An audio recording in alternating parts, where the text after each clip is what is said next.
அது மட்டும் இல்ல, விஜயை சுத்தி எது நடந்தாலும் அதுல மோடியை இணைக்கிறத நான் வன்மையா கண்டிக்கிறேன்.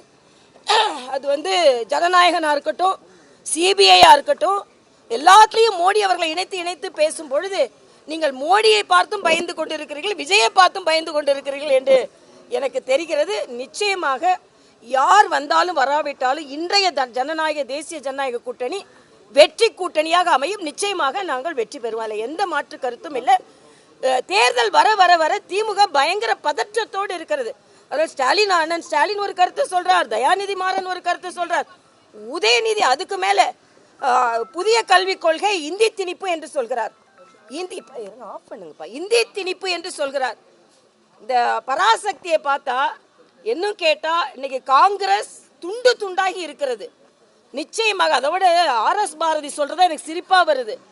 அன்றைய காங்கிரஸ் வேறையா, இன்றைய காங்கிரஸ் வேறையா? ஆக அவங்க படத்துல காமினது அன்றைய காங்கிரஸ் தான் இன்றைய இருக்கு. அப்ப அன்னைக்கு இருந்தது காந்தி காங்கிரஸ், இன்னைக்கு சோனியா காந்தி காங்கிரஸ் அவங்களே ஒத்துக்கொள்கிறாங்க. அப்ப அன்னைக்கு இருந்த காங்கிரஸ் வேற, இன்றைக்கு இந்த காங்கிரஸ் வேறனா சுதந்திர போராட்டத்துல போராடிய காங்கிரஸ் அது கிடையாது அப்படின்னு ஒத்துக்கொள்கிறார் RS பாரதி அவர்கள். ஆக கூட்டணிக்காக எவ்வளவு கீழ்த்தரமாக கருத்துக்களை சொல்ல முடியும் என்பதற்கு RS பாரதி போன்றவர்கள் ஒரு முன்னுதாரணம். ஆக இன்னைக்கு அன்னைக்கு காங்கிரஸ் இல்லை, அது மாதிரி அன்னைக்கு திமுக கிடையாது. அப்போ அன்னைக்கு இலங்கை தமிழர்களை சுட்டுக் கொண்டது அன்னைய திமுக கிடையாது, அன்னைய காங்கிரஸ் கிடையாது.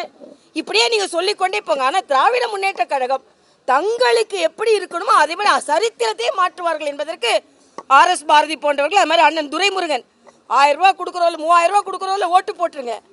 ஆக நீங்க 3000 ரூபாய் கொடுக்கறது நாட்டுக்காக இல்ல, மக்களுக்காக இல்ல, ஓட்டுக்காக என்று நீங்களே வெளிப்படையாக சொல்லிக் கொண்டிருக்கிறீர்கள். அதனால 2026 மிக நல்ல திட்டங்களை நாங்கள் கொண்டு வருவோம். நிச்சயமாக நாங்கள் வெற்றி பெறுவோம்.